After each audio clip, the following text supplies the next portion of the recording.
نهضروا على واحد الموضوع اللي هو موضوع تيسولون عليه بزاف ديال الاخوان، اللي هو موضوع رخصه التسويه البنايات غير قانونيه. فاش نعرفوا رخصه التسويه البنايات غير قانونيه، هو انه مثلا شي واحد عنده بلان بنى فيه واحد المنزل ديالو، ولكن في المنزل ديالو دار شي اخطاء في التعمير، مثلا انه بدل الحيوطه في الدار الوسط، شي صالون حيد ليه الحيط ورجع صالون كبير بس ما كانوش بيوته ولا بيت واحد، او انه دار شي تعديلات في المنزل ديالو.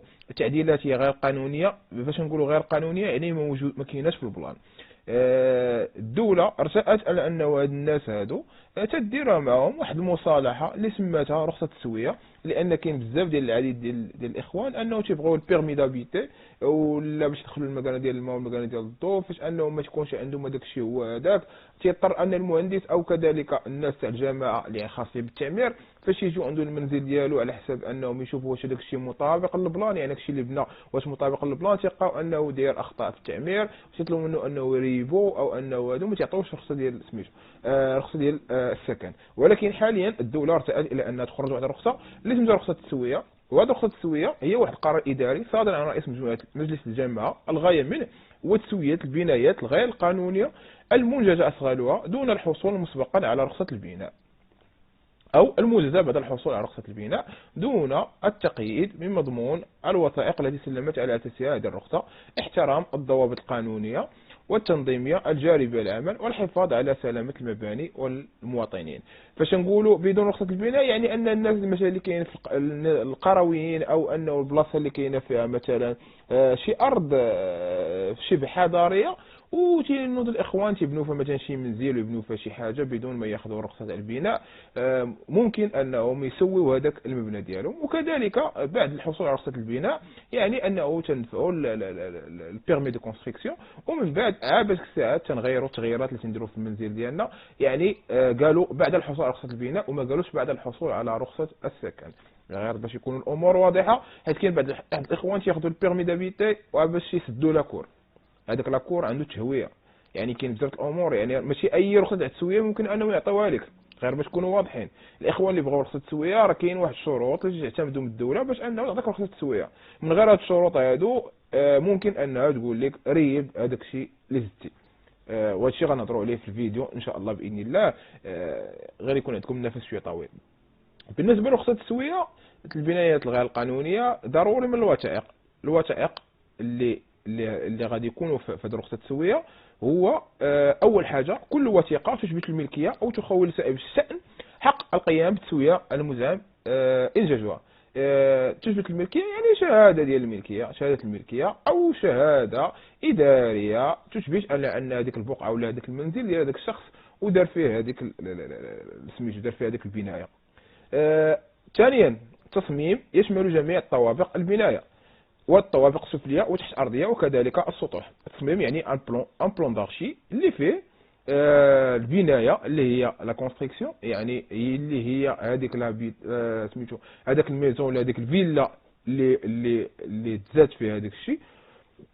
وهذا البلون تنعرفوا ان البلون دارشي يكون فيه مثلا لو ريد شوسي بليس ان ايطاج ولا بليس دو ايطاج ولا بليس تخوا ايطاج على حسب اشنو هو اللي كاين في هذيك البنايه. وممكن ان يكون لو سوسول يعني تنقولوا هو لا كاف، او انه البلاصه تاع الكراج، هذوك هما الطوابق السفليه والتحت ارضيه.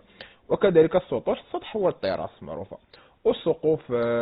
السقوف هذوك لي بلون ارشي تيكون فيهم واحد لي كوب اللي تيعطيو فيهم لا هوتور ديال السقف، حيت كما تنعرفوا ان لا هوتور تاع السقف تكون في البلان اللي تيعطينا المهندس. هذيك لا هوتور الا فتناها راه هي تعتبر من ان اشكاليات انه المهندس يقدر يعطيك ما يعطيكش المطابقه، لانك فتي لا هوتور اللي معطيه لك، حيت لا تفات لا هوتور خاصك تعاود لا كالكول، يعني مجرد انك تفوت لا هوتور اللي معطيه لك في البلان خاص الكالكول ديال البيتون ارمي خاصو يتعاود، لانه يقدر ياثر لك على الدار. هادشي راه الاخوان ديال الدومين والناس اللي في الدومين غادي يفهموه مزيان، غير هو الاخوان الاخرين اللي تيقولوا علاش حنا زدنا في لاوتور. مثلا كمثال بعض المرات تجي واحد الساريه تجي الوسط ديال كمثال وسط تاع الصالون داخله بواحد الفيور ديال 10 سنتيم ولا 5 سنتيم، تيقول لك انا خسر لي البيت بغيت نحط الفراش وخارجه عندي هاد الفيور ديال 5 سنتيم.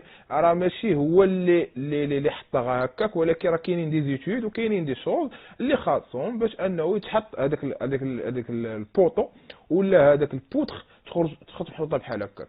بالنسبه لي بوطو راه ممكن انهم يعدلوهم، يعني الاخوان فاش ياخذوا لي بلون ارشي تيقارنوهم مع البلون ديال البيطون ارمي قبل انهم يقوموا بعمليه البناء، تيشوفوا واش كاينه شي بوطو خارجه لهم مثلا واحد الفيوره في الصالون ولا في شي بيت ولا هذه، ممكن انها تعدل على حسب الانجينيور ديال البيطون ارمي، ممكن انه يزيد في البورتي ديال لي بوتخ اوليو ديال لي بورتي ديال لي بوطو. هذه 5 سنتيم ممكن انها تغير، يعني الا كانت مثلا 25 على 20 يكون 25 تكون في الارض و20 تكون في الطول، يعني باش انهم يخرج هذاك البيت يخرج كاغي والفراشه تحط فيه مزيان، وخصوصا الصالونات وخصوصا لي هول بعض المرات تيكون واحد تيحطوا بوطو وسط الهول، يعني ممكن انهم يتعدلوا. يعني الا شافوا مع الانجينيور ديال البيطون ارمي كاينين حلول انه تعدل هذاك البوطو.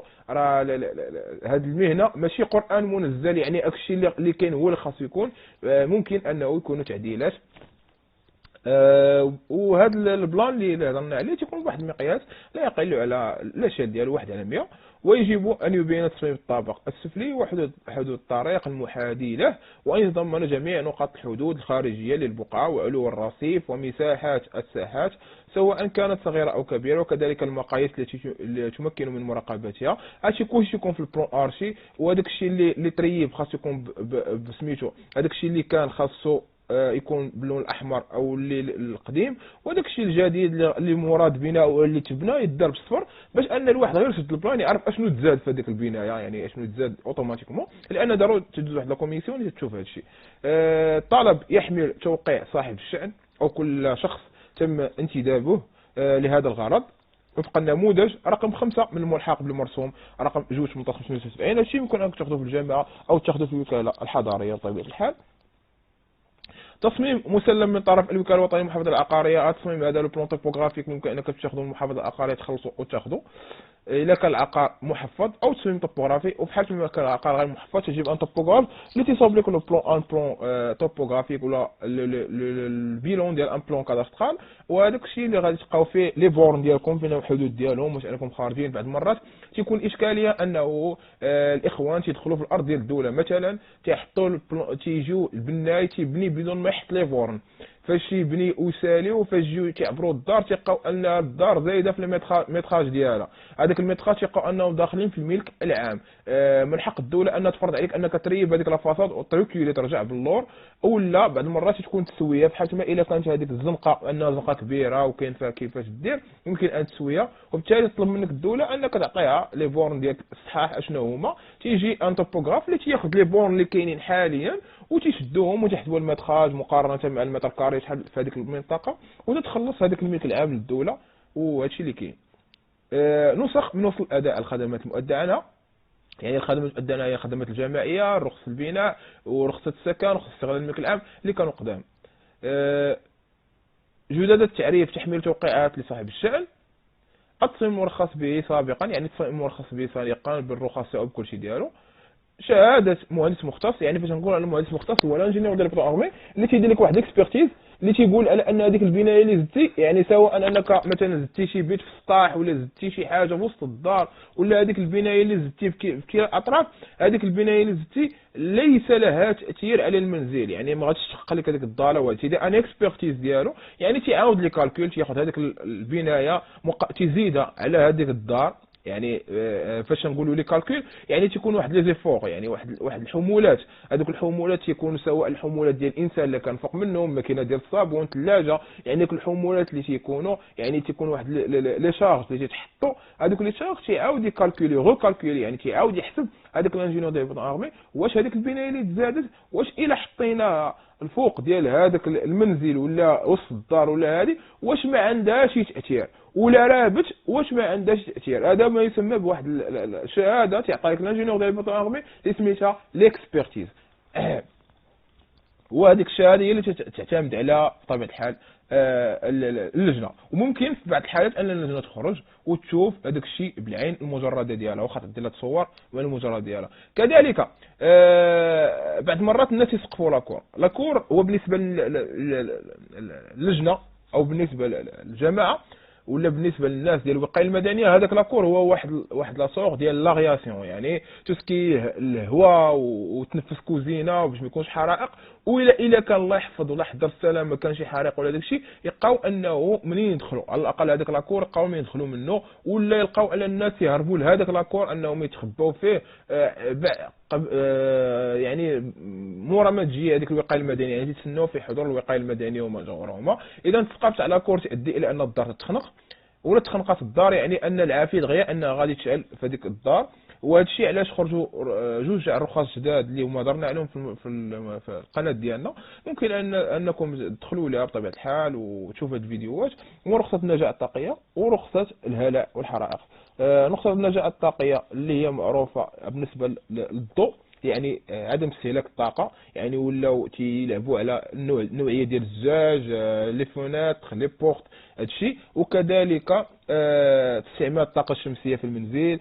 وبالنسبه للهلاء والحرائق هو الحمايه ديال المنازل من الهلاء والحرائق، وهو بعدم انك تسد لاكور الدروج يكونوا متسعين، لانه الاغلبيه دابا حاليا تاع لي لوتيسمون تيصاوبوا واحد الدروج اللي مضيقين، يعني في الدخله ديال الباب تلقى تدخل مع الباب تلقى البدايه ديال الدروج. هذيك اشكاليه كبيره جدا، يعني كاين بزاف ديال الاشكاليات اللي هما خاصهم المراجعه. لهذا خاص ضروري تاخذ واحد الاكسبرتيز، وكذلك تاخذ واحد الشهاده من عند الناس الخاصين بالوقايه المدنيه على ان هذوك القوانين والضوابط فهي ساريه المفعول بالنسبه للارياسيون ديال المنزل ديالك.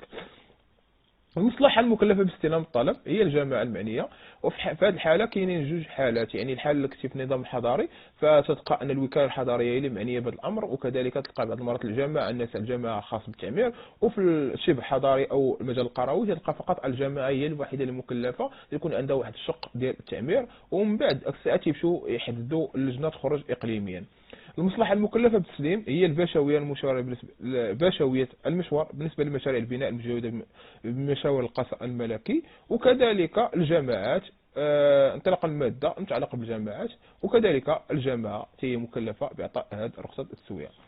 أجل معالجة الطلب تسلم رخصة التسوية من طرف رئيس مجلس الجماعة بعد موافقة الوكالة الحضارية كما قلت لك، الوكالة الحضارية. في حالة ما عدم وجود الوكالة الحضارية، يعني بعض الأقاليم ضروري أنهم ترجعوا للإقليم. في حالة ما إذا ما كانت فقط هي شبه حضارية أو قروية، فإن الجماعة هي التي تكلف بهذا الطلب مباشرة.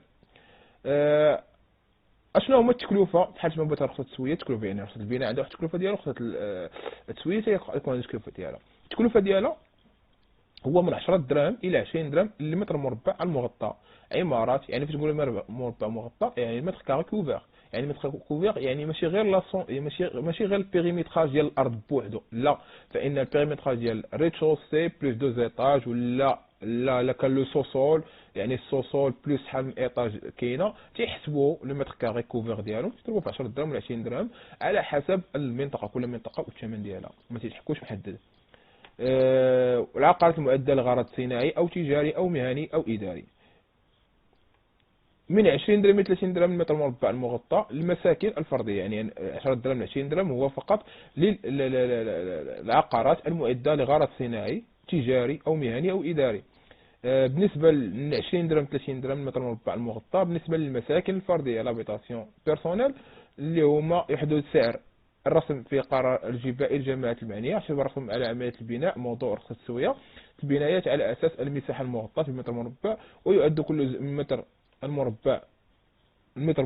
مربع كاملا. فيما يتعلق بالبنايات المتوفرة على بروزات واقعة بالملك العام الجماعي فإن مساحة هذه البروزات تعد مضاعفة في احتساب الرسم. البروزات اللي هما لي بالكون شي حاجه اللي خارجه بروز يعني خارجه اللي باينه بارزه باللغه العربيه. يحتسب الرسم على عمليه البناء موضوع رخصه التسويه البناء على اساس المساحه المغطاه بالمتر مربع، ويؤد كل جزء من متر مربع مترا مربعا كاملا. فيما يتعلق بالبنايات المتوفره على بروزات واقعه بالملك العام جميع المساحه البروزات تكون مضاعفه. احتساب الرسم ويؤدى الرسم على عمليه البناء مره واحده، وذلك أثناء تسليم رخصة تسوية البنايات غير قانونية. وعند إدخال تعديلات على عملية البناء موضوع رخصة تسوية البنايات غير قانونية ويجب الحصول على رخصة جديدة، يعني يقدر هذيك رخصة التسوية وبدي تزيد تعديل على هذاك الشيء، يعني ضروري لو تزيد تعديل فإن الرسم في هذه الحالة يؤدى في حدود الأمتار الزائدة. في جميع الحالات لا يمكن أن يقل مبلغ الرسم عن 1000 درهم. يعني رخصة التسوية ما يمكنش تقل على 1000 درهم. المقابل المقابل المترتب على الخدمات التي تؤديها الوكالة الحضرية دراسة طلب الترخيص لتعديل وإبدائها للرأي الموافق على المشروع هي بقرار الوكالة الحضرية المعنية بعد موافقة مجلس الإدارة تحسب المتر مربع دون احتساب الرسوم.